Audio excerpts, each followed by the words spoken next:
Minnesota School of the Air presents Old Tales and New, a program for in-school listening. These programs are broadcast by tape transcription at 11 o'clock each Monday morning and at 2:15 each Thursday afternoon. Today's story is called The Boy That Was Carried Away by a Bear.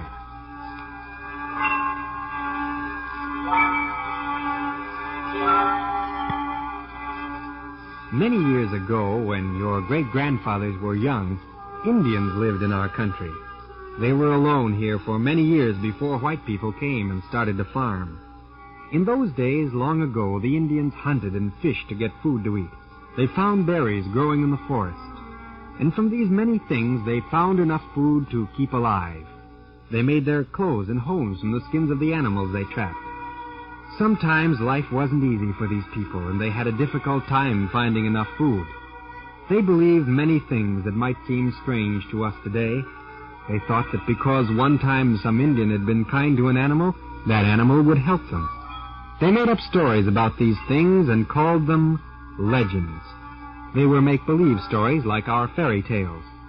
They were told around the campfire by the storyteller of their tribe. Today's story is an Indian legend that has been passed down through hundreds of years by the Ojibwe Indian. Let's pretend that we are sitting around an Indian campfire, listening to the legend of the boy that was carried away by a bear.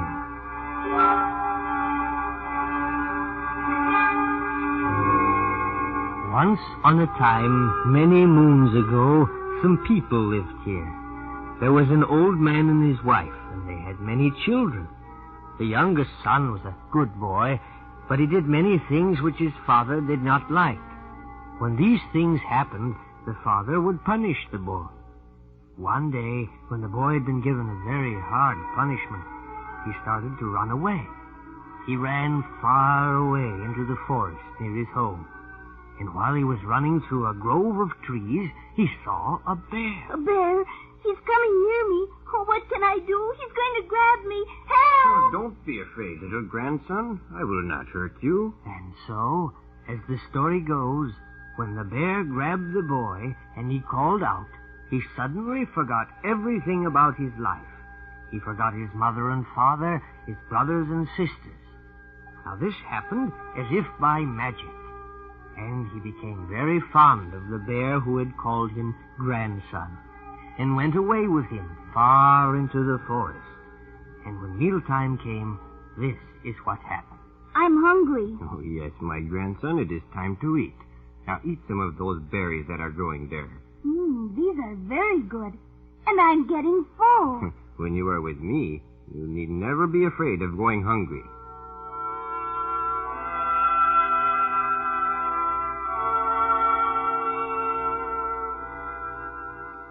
I'm hungry, my grandfather. I told you before, my grandson, when you are with me, you will never go hungry. Now, eat of the berries growing here. But I'm tired of berries. I would like fish and other food. Oh, of course. I did not think of that before.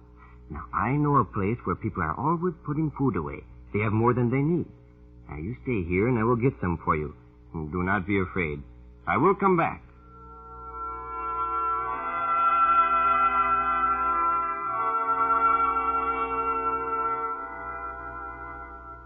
Here is the food, my grandson. I have it in this box of birch bark. Oh, thank you. Now let's eat. Oh, no. We cannot eat here. The people will be coming soon to the place where they have hidden the food. And we must go into the forest. And the people would be angry if they knew that I had taken some of their food, even though they have more than they need. And they would come after us and do us harm. So, come. How far must we go? I'm very hungry. Here by this cave. Now we can sit here and eat. They will not find us. Here, I'll break the box here. There. There's your food. Oh, there's a lot of food. Dried fish and tallow. Here, you have some, too. Eat all you want. And when you are full, we will sleep. And so the boy and the bear ate the dried fish and tallow and slept. The food lasted for many days, and when it was all gone, the bear and the boy began wandering through the forest again. They ate many things as they walked along, and truly the boy was never hungry. It was getting cold now, and winter was coming. and the bear was looking for a place for them to stay during the long, cold months. And every once in a while, as they walked, the bear would stop and fall to the ground. The boy did not understand this, and he said, My grandfather, why do you roll over on your face? Well, I must find a place where no person will pass all winter long. And that's the way I tell. Here. Now, here is the place. Are you sure? Oh, yes, I am sure, my grandson. Now, we must be busy. All right. And we will make a place to sleep here in this grove of cedars. And when it is finished, we will sleep. But what if some person should come by? What will we do? They might harm us. Oh, do not fear. If someone does come by, you will see that I know ways to send them on their way.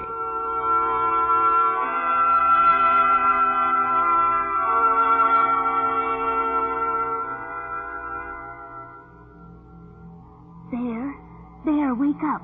I hear a person. Yes. Now, be very still. Now, take this dried fish and throw it in the path of the person. Now, watch carefully. Why, the fish turned into a bird, and the person is chasing it. I know many things, so you need not be afraid. Now, go to sleep. And so all winter long, the bear slept, and the boy slept beside him. And sometimes the bear would wake and ask the boy, My grandson, are you hungry? Yes, very hungry. Now, just look there behind my back. But there's food there, and very nice food. But we didn't put food here when we went to sleep. That's true, but you must never be afraid. If you are hungry, there will be food for you. But this is like the food we ate all summer long, and now there are no berries on the bushes. I cannot explain these things to you. These are my secrets. Now eat and then sleep. And the boy ate and slept. Whenever he was hungry, he would ask the bear for food. And each time, the bear would tell the boy to look behind him. And each time, he would find wonderful food. When the snow began to melt, the bear told the boy it was time to move from the place where they had spent the winter. And so they walked through the forest. They had food to eat, and the bear found places for them to sleep. He always knew the places where people would be, and so they never stayed there.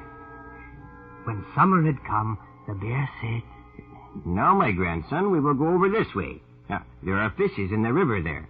I go there and stay every year during the spring. Many people come there to kill bears. Well, then why do we go there?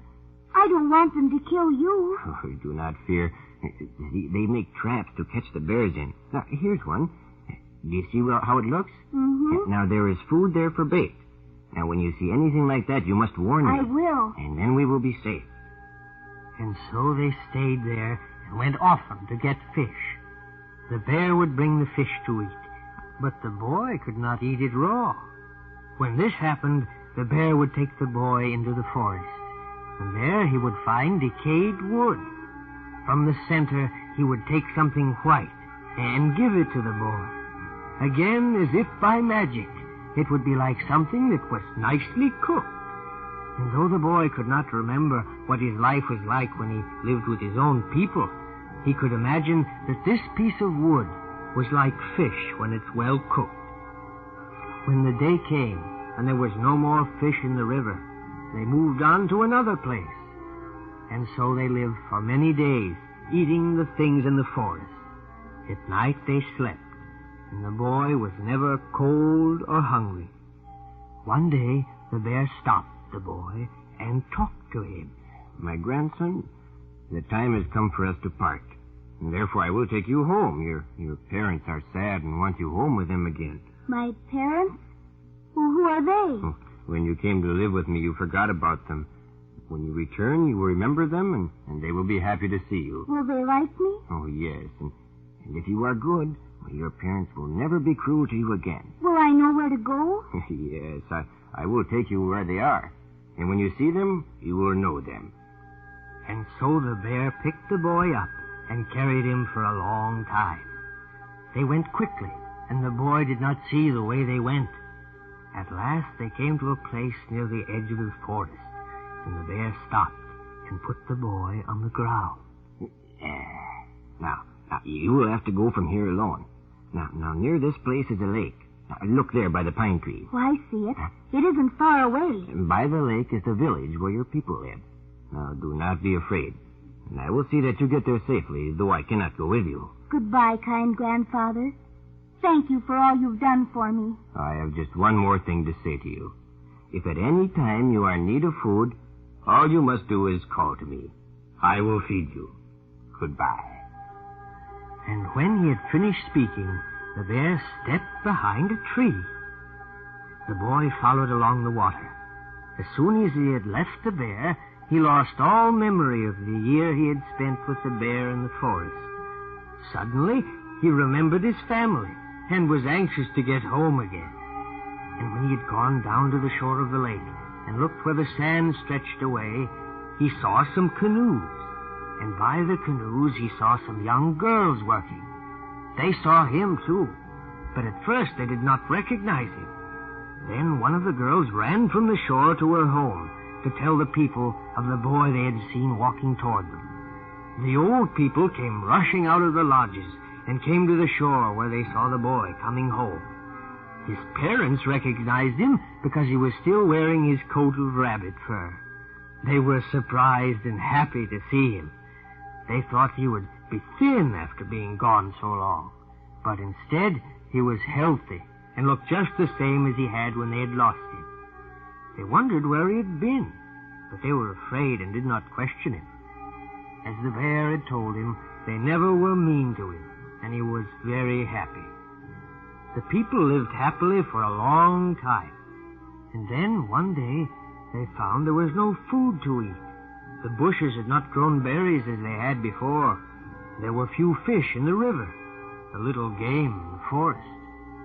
The boy suddenly remembered the words of the bear when they had parted, and he walked to the edge of the forest.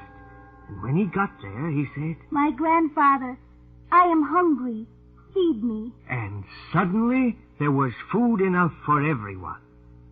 Such was that always happened to the boy. Whenever he was heard saying, My grandfather, I am hungry, feed me, there would be food. Wherever they were living in the winter time, when food was scarce, the boy was able to get food near the wigwam. And that was what happened to the boy that was carried away by the bear.